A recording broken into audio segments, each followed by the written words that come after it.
Hi అండి, అందరూ ఎలా ఉన్నారు? బాగున్నారా? మనం ఇంట్లోనే పన్నీర్ తయారు చేసుకోవాలి అంటే మన పాలు ఇరిగిపోయిన పాలతోనే కాకుండా మన పాలు ఫ్రెష్ పాలు అంటే ఇరిగిపోయిన పాలు నిన్నటి మొన్నటి ఉంటాయి, అట్లా ఇరిగిపోవచ్చు. లేదంటే గిన పాల ప్యాకెట్ డేట్ అయిపోయి ఇరిగిపోవడము, లేదంటే ఏదన్నా మన ఇంట్లో ఏదన్నా పడి ఇరిగిపోవడం ఏదో అవుతుందండి. అలా కాకుండా మంచి పాలే మన పాల ప్యాకెట్ తెచ్చుకొని మన ఇంట్లో మనము ఇరగొట్టేసుకోవాలంటే ఎలా అంటే నేను ఏం చేశానంటే కొంచెం ఒక హాఫ్ లీటర్ అంటే పాలు నేను ప్రత్యేకించి కొనక్కరాలేదులేండి, ఇంట్లో ఉన్నాయన్నమాట. పాలు ఎక్కువ ఉండిపోయినాయి.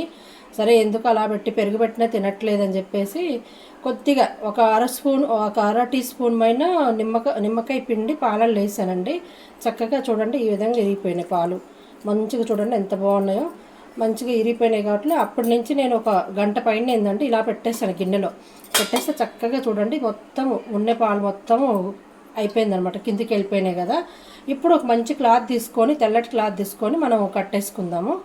ఇదండి క్లాత్ తీసుకున్నాం కదా, ఇప్పుడు ఈ క్లాత్లో వేసేసుకుందాం. ఇదంతా వేసేసుకొని చక్కగా ఇంకా టైట్గా కట్టామనుకోండి, మంచిగా మనకు ఇంకా ఏమన్నా పాలు అట్లా ఉంటే ఇంకా మంచిగా బయటకు వచ్చేస్తాయి.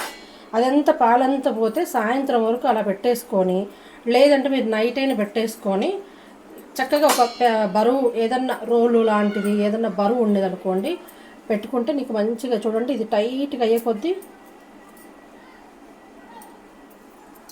ఇది ఇలా వస్తున్నా చూడండి.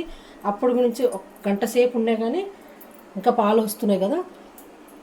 ఇప్పుడు మనం ఇలా పెట్టేసుకొని దీని మీద బరువు పెట్టేస్తే చక్కగా నీకు మన చపాతీలాగా పల్చగా అవుతుంది. చక్కటి పల్చగా అయిపోయి మంచిగా మనకు పన్నీర్ ఇంట్లోనే రెడీ అయిపోతుంది.